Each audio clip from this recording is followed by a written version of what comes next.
Welcome to Season 2 of ADHD Difference. I'm your host, Julie Legg, ADHD advocate, author of The Missing Piece, a woman's guide to understanding, diagnosing and living with ADHD, and an unapologetic doer of many things. This season, we're turning up the volume with a global lineup of brilliant guests, bringing their lived experiences, insights, research, strategies and resources. And of course, along with a healthy dose of humour and humility. Whether you're neurodivergent yourself or just curious, there's something here for every curious brain. Let's dive in. Today, I'm joined by Bex O'Malley, a neurodiversity consultant and ADHD coach, helping people and organisations bridge the gap between people, systems and change, creating workplaces that truly work for all brains. Bex spent nearly 2 decades in fast-paced corporate environments before discovering that the burnout she kept experiencing wasn't about working too hard, but about working against how her brain was wired. Her late ADHD diagnosis changed everything. Now she helps teams move from self-criticism to self-understanding, from masking to thriving, and from reactive change to intentional design. It's so lovely to have you on the show. Welcome, Bex. Thanks, Julie. I'm so excited to be joining you today. We've got so much to chat about. We do. I'm trying to hold it in. Right. You've spent nearly 2 decades in high-paced corporate roles, but your late ADHD diagnosis was the moment everything shifted. So can you take us back to that time, please? Absolutely. So before my diagnosis, I used to joke that I lived in a chaotic, high-performance environment. Like it was just, that's who I was. I was great at my job, often actually really exceptional, but it always came at a cost that people didn't see. I was constantly masking, constantly, compensating, exhausted from trying to operate in a world that wasn't designed for the way in which my brain works. But I didn't know that then. I sought help many different times through EAP services, and because I guess in those different moments, I was like trying to figure out, like, am I losing my mind or is my job the problem? Like, it was such an internal battle all the time. Everyone else around me appeared to get through their day with ease. But for myself, the more I took on, like the more senior, I was always, looking for more and striving and achieving more, the harder it felt to keep up. Like it was exhausting. And many people said to me, which I guess in a way dismissed it for me at the time, that this was to be expected when you are taking on more responsibility, etc. The catch, I guess, is that I wasn't, like I was excellent as a senior BDM. I was amazing in market with my clients, but back in the office, sedentary, not moving, trying to use different tools, create reports, etc., create presentations, I struggled with something crazy. I'd often be found at my dining table. I'm pointing at it because I'm sitting at it at the moment, funnily enough, really late at night, like the day before something like huge was due to be presented.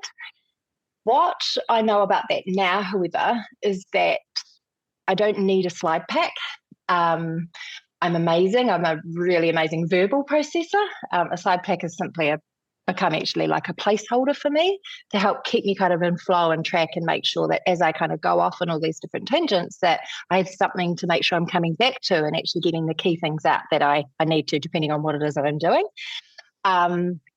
It's quite funny though, because I struggled with perfectionism and everything as well. So all these things like now make sense, but back then that was just such a constant struggle. And so no wonder I was feeling, like something was wrong with me. Like everyone else seems to be like doing this fine. They did their presentation a week ago and they're not delivering it for another, like what the hell? What I do want to be clear on though, is that my diagnosis wasn't like a magic switch.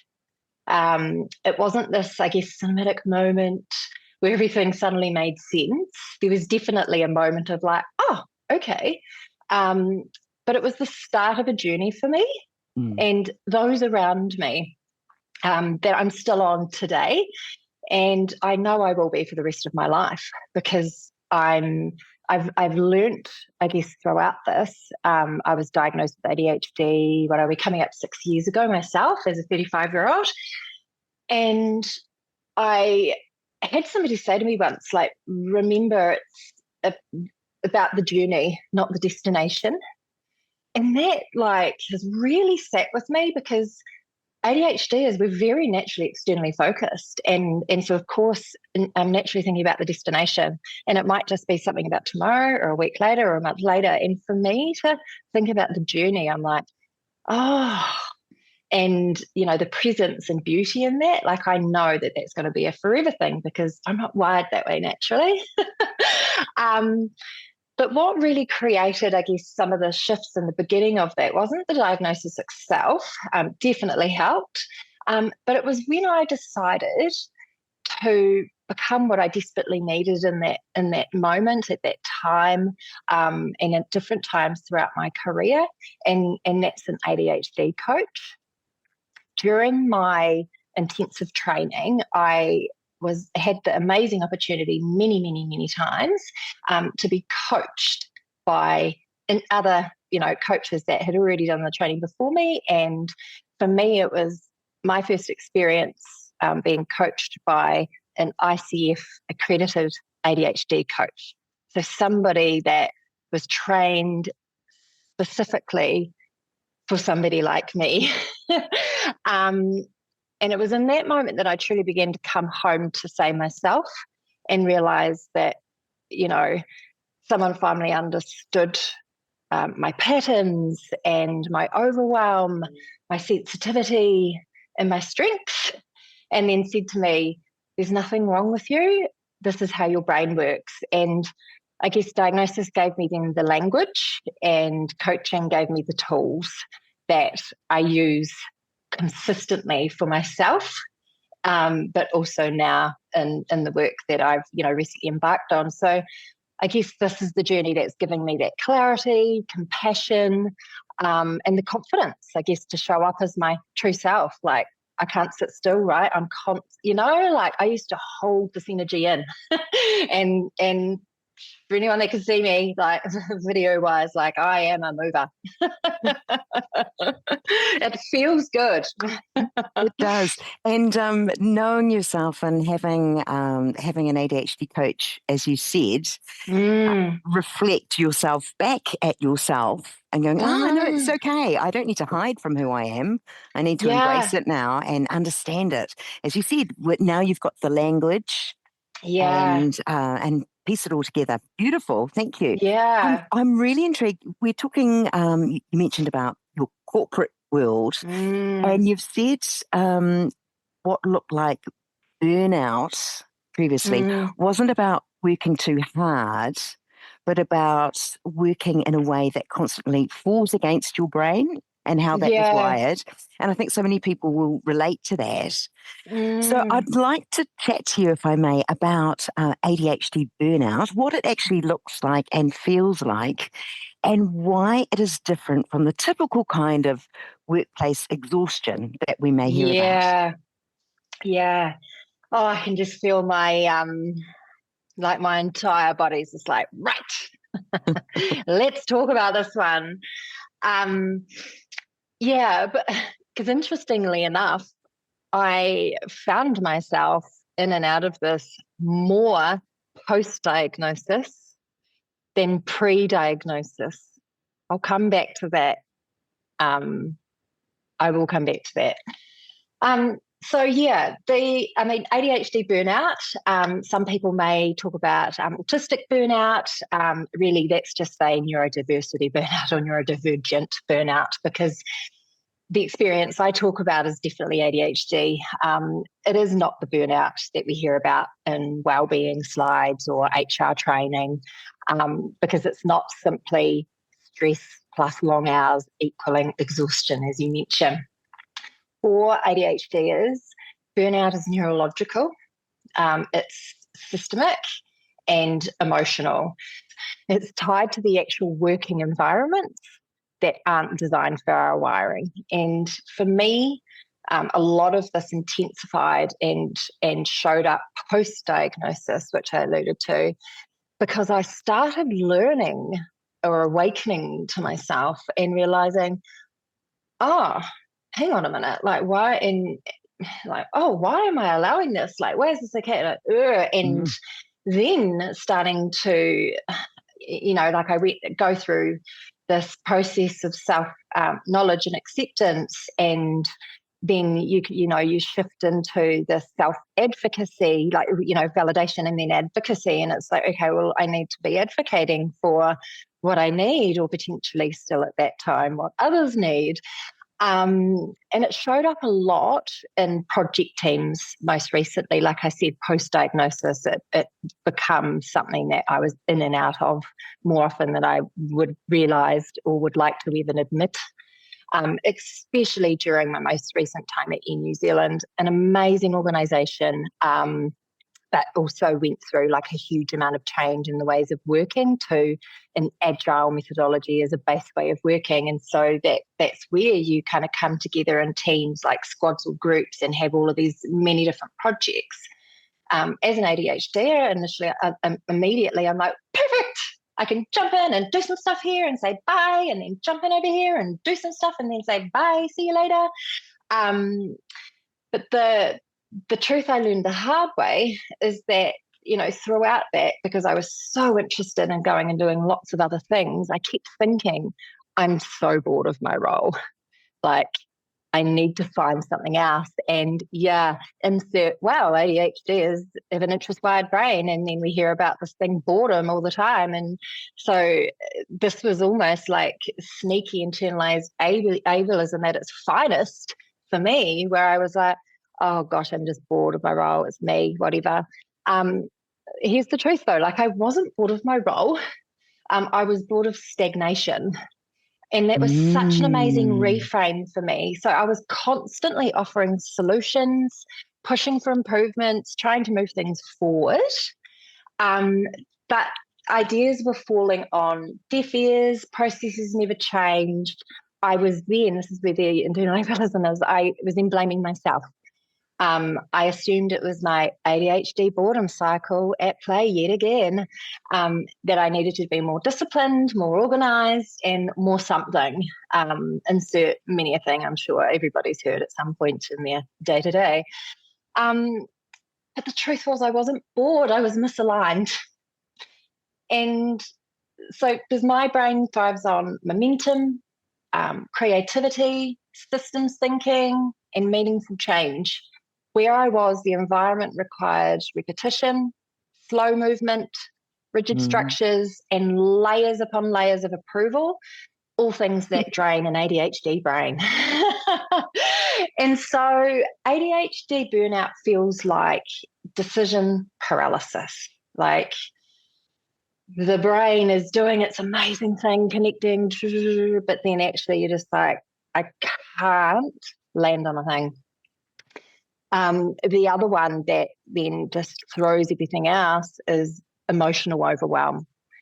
And I talk about it as like emotional flooding, because that is how all-consuming this can be. And losing access to strengths that you normally rely on. Like my natural strengths of just actually being like my authentic self and playful and energetic and things, like I lost access to those. I was withdrawing from people because that was my safe space. Basically, it was like my brain was shutting down, like someone had whipped out the power cord. And it is not fixed by time off, a weekend off, or a holiday away somewhere. Because ADHD burnout is not personal failure, it's chronic misalignment. And once I understood that, I guess everything started to shift and make a lot more sense. The first thing for me was actually realizing, oh, this isn't me. Like it's a journey and a forever journey, but that was just the first moment of, Okay. Just take the time. I am nodding along to all of the specs because you Yeah. have completely described me at a point in time several years ago. Uh-huh. I too would have put it down to boredom, and this was pre-diagnosis. But I love the way you've framed it as stagnation.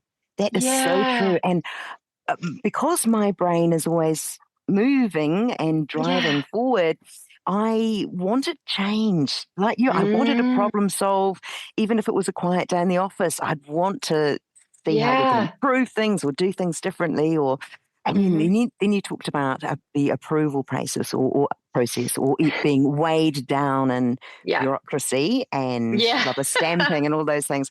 And that slow moving flow doesn't quite align. So I love the way that you've shared that with us. So thank you so much. Wow. You're welcome, Julie. Yeah, Woo. yeah. Wow. It's a big topic, but it is. It's one that needs to be really aired a lot more because, like you said, and I said as well, like it's not through long hours and exhaustion. Mm. Are there any other warning signs or patterns for people with ADHD that they could, you've named a whole bundle. Is there anything else, if they notice it in themselves, that they should start having a wee little think? Something that I started to notice in myself that maybe something others start experiencing as well. Took me a bit to realize this, but I would get through the Monday to Friday, and then I would come to the weekend, and when I talk about the withdrawal and everything, like I usually love socializing and all these different things, and I just couldn't even bring myself to consider doing anything. I would have like a pretty amazing day Saturday, but then come Sunday, I noticed like I started to feel this shift in me. It was like the sense of dread. And I was like, what the? And what I realized is that I was starting to dread the next day because I was going to work. And early on when I first started recognize that, like, there was other things going on for me, depression kind of swallowed me up 2 years post my diagnosis and all the rest of it. And the last time I'd felt like that was then. And so I was like, oh gosh, do I need to tweak it? Because you're always, especially diagnosed late in life, you're always thinking, oh gosh, what am I doing wrong? What have I not done? What can I do? What's in my control? And so I'm like, oh cool, just increase my dose and let my GP know. And so off we went on that. However, that wasn't it, was it?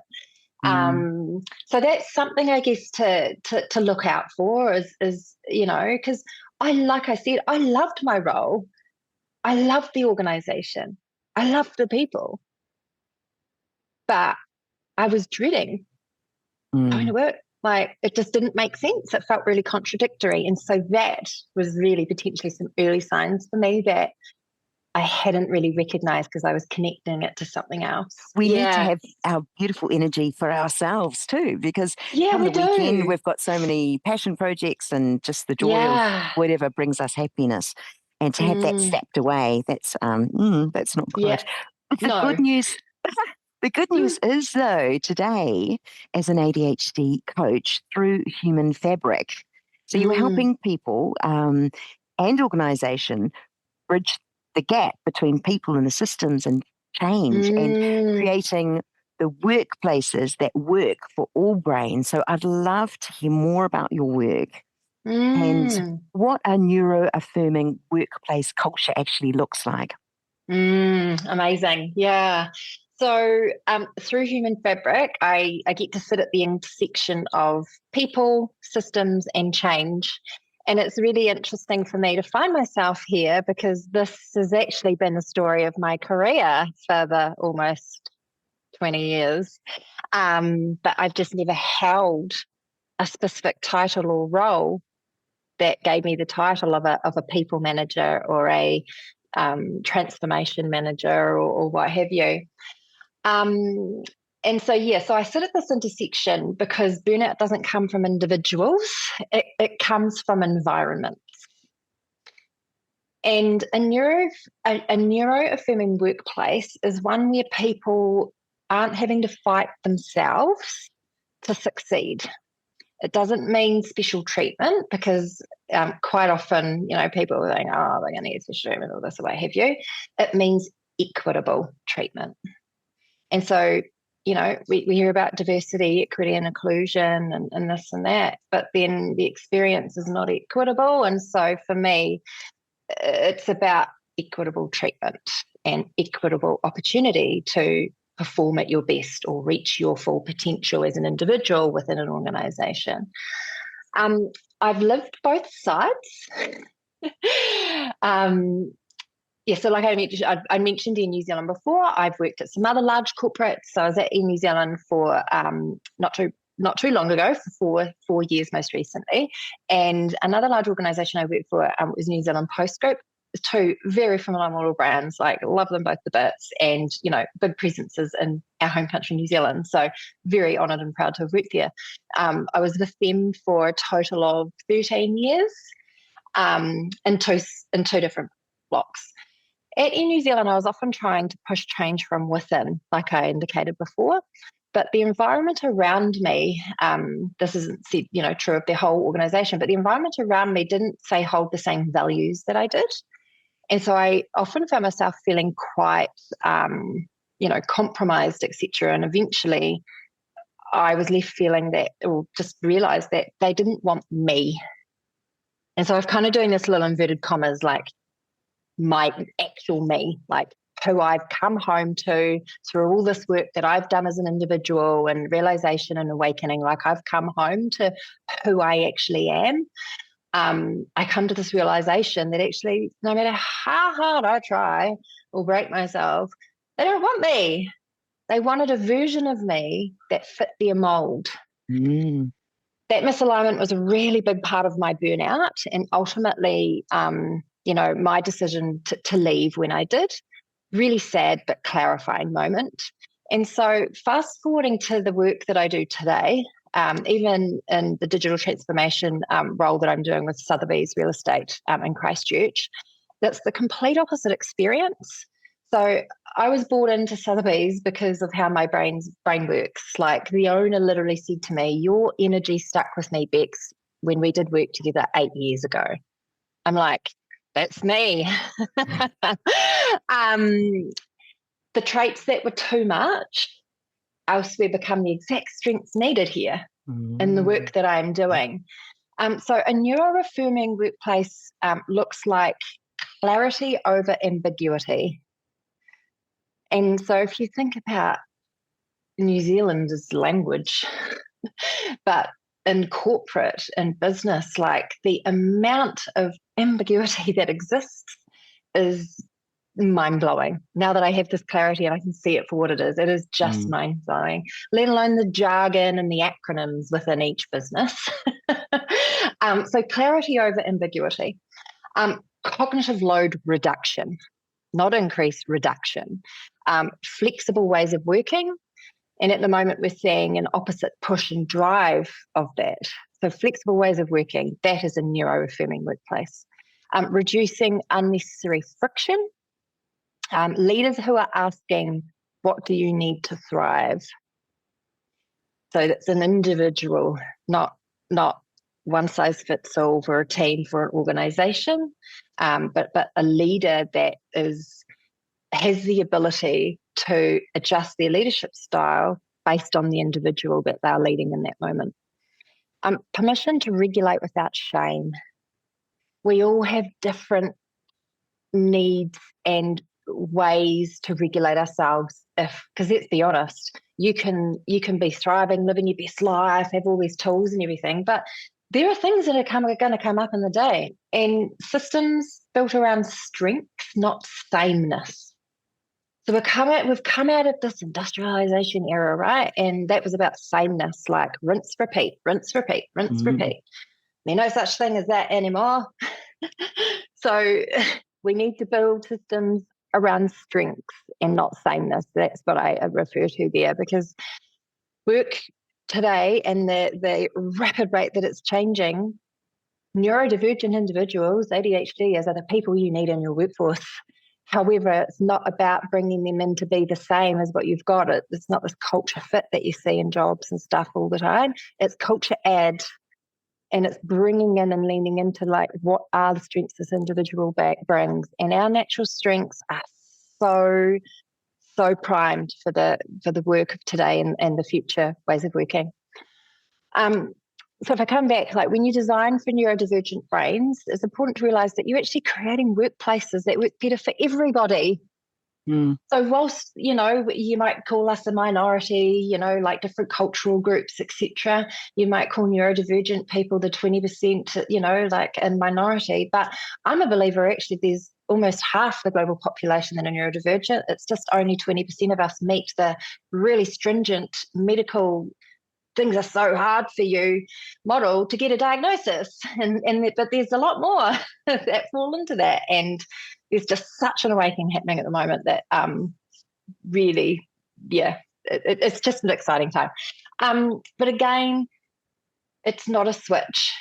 And so much like I talked about earlier around my own journey, like this isn't a switch, it's a journey. And we do all need to recognize that and realize that.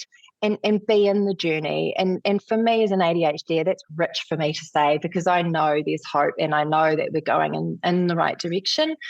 But it is really hard when you're in it and not seeing the change that you believe could be happening like now as soon as, you know, like it just feels like we're so far behind to get to where we need to. But a gradual cultural shift is what is needed because every step is going to create meaningful change, even if it's just something, you know, that seems really small, because most of these things that can be done come at no cost.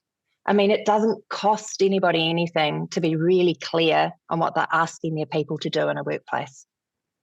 I love that. It's a journey not only for ADHDers and their diagnosis, but also for the workplaces that they work within. Absolutely. That's great. We need to not create the them and us because that's where, you know, that kind of feels like where the challenge is. It's like, actually, we need to be in this together and go on the journey together.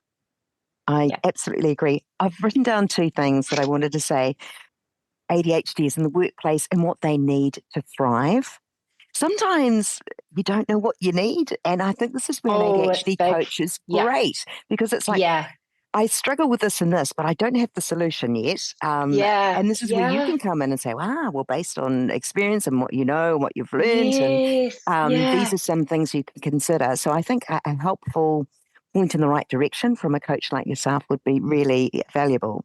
It could be, Julie. And so if you don't mind me just sort of adding on that before you go to the next point, is that the coach space created is we create what we like to talk about at Human Fabric is a thinking space.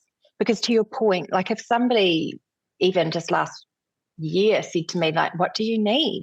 I'm like a possum in headlights. So even post-diagnosis and years on and post some coaching. And so the importance of coaching and the right coach is that they're going to create the space for you to actually figure out what it is that you need. So we can prompt and what have you, but it's like we do usually know what we need, but we just have lost that trust in self. And so it's to help bring that back. And you're right, it's really powerful to help in those moments. And even in different environments, if you were to change jobs or different role, maybe a management role, those situations create different they do. challenges. We're highly elastic. We're highly elastic individuals. Very situational. The other thing I was going to say, you mentioned we need neurodivergent folk in the workplace. Yes, we do. I'd just like to add to that to leaders and management staff that we are not tokens. We're not something to say we've ticked off the box and yes, we've got an ADHD in our team. I don't think that's enough. We need to draw on, as you said, our strengths. We have such amazing strengths in the right role, doing the right projects with the right love and care around us, you know. So absolutely. We talk about in the work that, you know, the work we do, different, you know, courses and things with some amazing organisations already in New Zealand. We talk about the need and ability for a bit of role crafting. And And that's, where all of this, to your point, like connected me for a moment, because it's not token. And, we see through that as well. We are really intuitive, right? Like, like I see through what you're saying, and I sit there and think, oh, just be honest, and that's a real big value of mine. Anyway, won't go there. That's a whole other thing. But the ability to say to somebody, like a leader, like, I can smash all of this, but why is this here for me in my role? And for them not to be like, it's a part of your job description, and for them to potentially turn around and say, oh, why are you questioning that? And to say, well, actually, I really struggle with, and that's massive for someone to be able to do. But if the leader said to you, oh, why is that? As opposed to, well, it's your job description, you're probably more likely to say, well, one, like, actually, what I thought I was coming on to do was this, and the expectation I had is this, and I'm really good at that stuff, but you've got me bogged down doing this. Is there somebody else in the team, more junior or admin or these days AI, that could do that instead and do a bit of role crafting? That, again, it will take time, but as soon as we kind of experience even just a little shift in something, like, the whole engagement, and it's not a token gesture, it's not a tick box exercise that we've now, because it's connecting me to so many other things from an intersectional point of view, right? Like, like gender and race, like, and different identities and everything. We don't want or need this to fall into that, in the sense of we have these KPIs as an organisation that in our leadership team we need to have X amount of neurodivergent people. That's not at all what any of this is. Yeah. Thank you. Bex, since your diagnosis, you've learned how to work with your brain rather than against it, which is amazing. Is there a particular habit or a system or a mindset that's made a real difference for you personally? There are many different things. And like we've kind of talked about throughout the thread of this so far, we are highly elastic, situational individuals. And, it can ebb and flow. Something that worked really amazing for me, yesterday may not cut it today. So just, do want to, normalise that, as a female, I have a hormonal cycle, and then, so different, energy shifts and stuff like need to be taken into account. Yeah. So the biggest difference maker for me, and just checking because I made a note on this one actually, so I wanted to talk about it, has been around learning how to pause intentionally.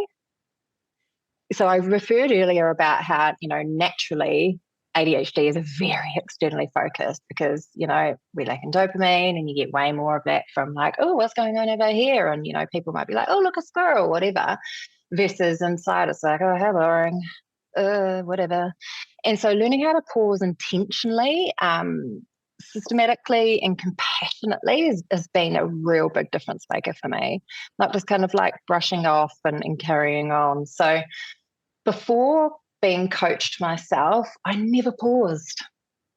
I lived in survival mode, shape-shifting into whatever version of myself the workplace seemed to expect from me. I often found myself compromised, like I mentioned earlier, like I really felt compromised a lot. My values were misaligned, identity was really blurred, and I guess my authenticity was slipping through my fingers more often than not. So through being coached, I came home to myself, and I finally started to understand why this kept happening to me. And so the first thing that I'll share is there's a model called the Ditzler model of self. This was a game changer for me. I actually set it because it came up in a coaching session. It was a tool that the coach brought in, and it just hit me like a ton of bricks. I was like, oh my God. I set it as my screensaver of how I'm going to anchor and hold on to that in the moment, because working memory is a really challenged executive function of mine. It helped me track when I was slipping into the false self, the one I guess I wore, stay, like that was accepted, predictable, and liked more. And that was, I guess, one of my earliest signs of burnout. So this is all kind of connected in the sense that, which it is, right? But you have to start learning these things bit by bit and not all at once. And so setting as a screensaver helped me kind of track when I was, like if something wasn't feeling right, or if I was becoming, when I talked about the emotional overwhelm, like that could be me hitting frustration like way quicker than I would normally. And so then I'd be like, oh, and I'd see this on my screensaver and be like, oh, that's because actually I wasn't me. I was who I thought I needed to be in that moment, which so many people in the workplace will be doing, right? Like that's the reality. That was one of my earliest signs of burnout, is when I catch myself being who I think I am needed or expected to be instead of who I truly am. That's my red flag and a cue for me to pause in that moment. And so my systematic pause, I literally have this on my screensaver at the moment because we just need to do this. And so my systematic pause is something that I've learned again over time through coaching, bit by bit, and become something I practiced in the moment with the coach that created and held space for me. So there's quite a few models I'll mention here. So I would do a drama triangle check-in. So where am I in the drama triangle? So we have like the winning triangle and the drama triangle, but the drama triangle check is me saying like, am I in victim right now? So am I being like, oh gosh, but blah, blah, blah, blah. Or am I in rescue, or am I trying to fix everything for everyone else, but not focusing on actually what I need? I was in that one a lot. Or persecutor. Is everything a problem? Whatever. And that initial check-in in itself is like just a little epiphany, because we can be in and out of that quite a lot without realizing it. And then comes the breath work. And so basically it's like oxygenate your body and also give my nervous system a moment to regulate. And for me, the simple like counting to 4, 4, 4, 4. So that is like 4 breath, like counting to 4 on the breath in, and then holding for 4 seconds. I imagine like a frame, or here like my computer screen, and then 4 on the way out. And then again, holding for 4 and just repeating. And to keep it simple, I do like 4, 4, like I do 4 of that. So it's like just a number 4. And then I would run AFFEMA through my mind, or HALT-HB, AFFEMA even. And so these are some other models. AFFEMA is the executive function, which is like activation, focus, effort, emotion, memory, and action. And for an ADHDer, it's around, like from an activation point of view, am I struggling to get started on something? Focus is my focus. Am I struggling to actually like and maintain it? And so, we know that ADHD, or as the Tadeo phrase is, ararere-tini, attention goes to many things. Couldn't have put it better myself. It does. And it's the inability to regulate that attention at the right time for the right amount of time. And so that's what focus is. It's not doing the thing, it's at the right time and holding that. Effort. And so effort is sometimes perceived versus real. So perhaps I've got this perception that, oh gosh, it's going to take so much effort. Emotion, like, where am I emotionally right now? And that one can flood and just wipe everything else out, So if in that moment I'm like, I'm so frustrated, don't even think about the others because they are consumed by it, like that is like, for me, it just wipes it all out. And memory, short-term working memory, I'm not going to hold on to anything then. If I'm flooding with emotion, like you can say whatever you want to say to me, but I'm not going to remember. And then action is around more like, self-regulation and monitoring action. So it's monitoring yourself in action and going through that. And the HALT-HB tagged on the front is a really simple thing that we just forget about because we have ADHD. But so the HALT-HB is like, are you hungry? So it's like I ask myself these questions. Am I hungry? Am I angry? Lonely? Tired, stressed or sick. And then the HB is hormonal or bored. And I did a reframe of boredom, which you probably wouldn't be surprised to hear because of the recent conversation we just had. But I did a reframe on boredom of, perhaps actually boredom is when everything is in balance for me. And that just helped me to kind of realize that, okay, cool, yeah, sometimes there are going to be things that you kind of get away from doing that just are boring, right? Like that is life and the reality. And that helped me not hang up on that too much. And then, like, this is a lot. So like I said, it's not just one thing, and this isn't one thing that you expect to kind of have and pick up like in one moment either. You're probably hearing like this would be a journey to be able to practice this as an individual, but that is the goal as a coach. Like you are trained in this to help the individual to notice the most minutiae things to help them in their day-to-day. And so another key one that you and I kind of talked about lightly before around being situational is, what is the task that I'm needing to do right now?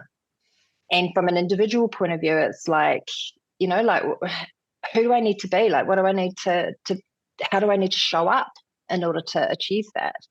And the environment is actually like, oh, so where am I right now? Am I working from home today? And so then actually maybe I am a little bit lonely and all these, you know, there are so many things to factor in. And I guess it's understanding like where the friction really is in that. I do a strengths check because of course it's like, well, what strengths can I lean into to help me get out of this? And doing that, I'm like, oh, well, there are a lot at my ready. I've just got to remember about them. So I pull up the strengths sheet for myself and it's like, okay, you know, I'm curious right now about why this is, you know, like there's just so many different things that just bringing this into practice can really help us with. And then the other one that I've saved for last on my little messaging here is an emotional need. So the question that I ask myself there is what need is unmet right now in this moment? And that's quite foreign for a lot of us to ask ourselves initially, because if you've been diagnosed late in life, or you may not be diagnosed, but, you know, suspecting, that's not something that you've been taught by society that you should do. And so this pause and everything brings me back to myself every time. It stops burnout in its tracks for me now. Because that would just happen to me and I'd be in the thick of it, you know. Like I mentioned earlier, I found myself in it more post-diagnosis than before. And I, you know, the most recent was August last year, and I had to take a full 2 weeks off work to regulate my nervous system because it had got so bad, and I'd been ignoring my own needs for so long because I was, you know, like I picked up a mask. I figured out that there was still this mask I was wearing in that, because it's like, how the hell did I let that happen? I wasn't doing this yet at that point. So even a year, I knew a lot of these tools, but they were still very separate. It wasn't like a systematic pause moment where I would check in on these different things to understand potentially if something in there could help me understand what was going on. And then I guess there's my mindset.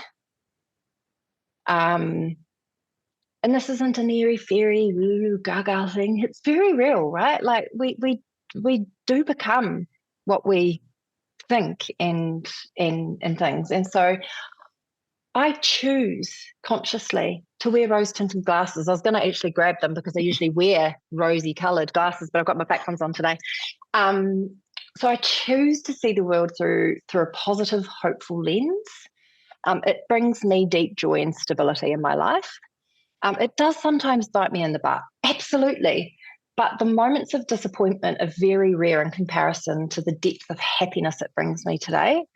So there are three things, I guess, in that, in everything that really have made a big change in my life. And that's the systematic pause then that helps protect my brain and how I operate. The values-aligned identity, which protects myself. And so that's, like discipline of self and who I actually am. And my rose-tinted worldview that protects my joy. None of them are overnight changes, like I said, no switch or anything. They come from being coached, gaining clarity, and slowly, beautifully coming home to myself and trusting myself again. Thanks, Bex. without knowing this or being guided through this and understanding how important it is, it's so easy to be our undiagnosed self and just battle on through. So this is the ultimate in self-care, isn't it? Being really curious about our brains. Why? And these prompts that you've talked about, really good, beautiful little prompts to think, gosh, where am I at? And drill deeper. And it's okay to ask that. Like, where, it is not selfish. Once you know what you're dealing with, then you can go, great, now I know what the problem is, rather than going, everything's going wrong, or I can't do this, or I always do that. So that, wow. Thank you. That's awesome. You're welcome, Julie. I have one wee little question before I let you go. And that's for anyone listening who might be in that familiar ADHD burnout cycle that we spoke about earlier, about pushing hard and then crashing and then blaming themselves. Simply, what would you most want them to hear? I want you to know that you're not broken. You're not the problem. Your brain is not the problem. Your inconsistency is not a flaw. You're misaligned. And so burnout is not laziness. It's not a lack of discipline. It's not a personal failure whatsoever. It's the predictable outcome of spending your life working in ways and in environments that do not honour how your brain works. Your path out will not be a switch. It will be a series of shifts, small, powerful, compassionate shifts that realign you with who you are. If I could tell my past self anything, it would be this. Stop fighting your brain. Start listening to it. Because once you begin that journey, everything starts to change. And on that note, thank you so much for joining me today on the podcast. It's been very enlightening, and I've learned a lot myself. So thank you so much. My absolute pleasure, Julie. Thank you for having me.